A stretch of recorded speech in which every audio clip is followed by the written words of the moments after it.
TBP news, आवाज तुमचा, साथ आमची।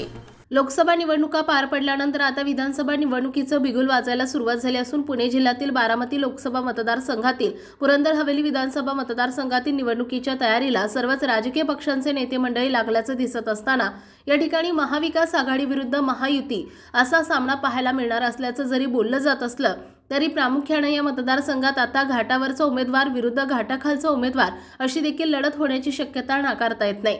पुरंदर हवेली विधानसभा मतदारसंघातील मतांची आकडेवारी जर पाहिली तर पुरंदर तालुक्यातील मतदारसंघात जेवढी मतदार संख्या आहे त्याच बरोबरीने हवेली तालुक्यातील 16 गावातील मतदार संख्या झाल्याची पाहायला मिळत असल्यानं आता घाटावरचा विरुद्ध घाटाखालचा उमेदवार अशी देखील लढत होण्याची शक्यता नाकारता येत नाही। नुकत्याच झालेल्या लोकसभा निवडणुकीमध्ये महाविकास आघाडीच्या उमेदवार सुप्रियाताई सुळे यांना प्रचंड मताधिक्य मिळवून त्यांची पुन्हा खासदारपदी निवड झाली। यात पुरंदर प्रमाणच हवेली तालुक्याने देखील प्रचंड मताधिक्य मिळवून दिलं आहे। ज्यावेळी हवेलीची 16 गावे पूर्वी कॉन्टेनमेंट विधानसभेला जोडलेली होती त्यावेळी पुरंदर विधानसभेला पूर्व हवेलीतील 16 गावे जोडण्यात आली होती।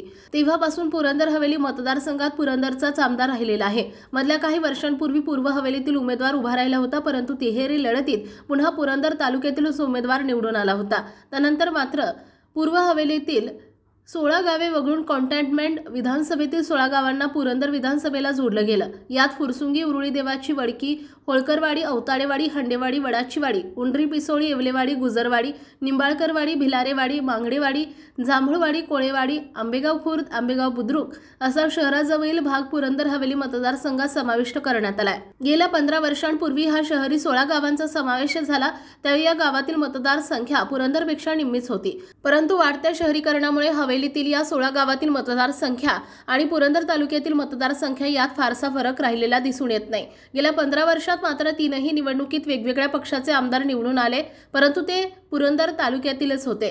मात्र यंदाच्या निवडणुकीत जरी महाविकास आघाडी विरुद्ध महायुती अशी लढत होताना दिसत असली तरी घाटावरचा विरुद्ध घाटाखालचा उमेदवार अशी देखील लढत होण्याची चिन्ह पाहायला मिळताना दिसतायत।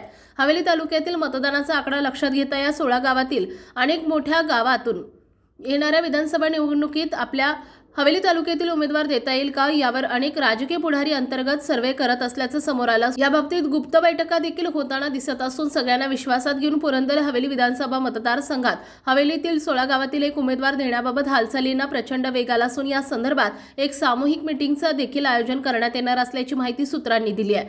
हवेलीतील 16 गावातून जिल्हा परिषद, पंचायत समिती तसेच नगरसेवक अशा पदावर अनेकांनी कामे केली असून यापैकी एकाला पाठिंबा देत संपूर्ण 16 गावातून त्या उमेदवाराला पाठिंबा दर्शवला जाणार असल्याची खात्रीलायक माहिती समोर आली आहे। त्यामुळे पुरंदर हवेली मतदारसंघात आपल्याला यंदा महाविकास आघाडी विरुद्ध महायुती अशा लढतीबरोबर घाटावरचा विरुद्ध घाटाखालचा उमेदवार अशी देखील लढत पाहायला मिळण्याची शक्यता नाकारता येत नाही।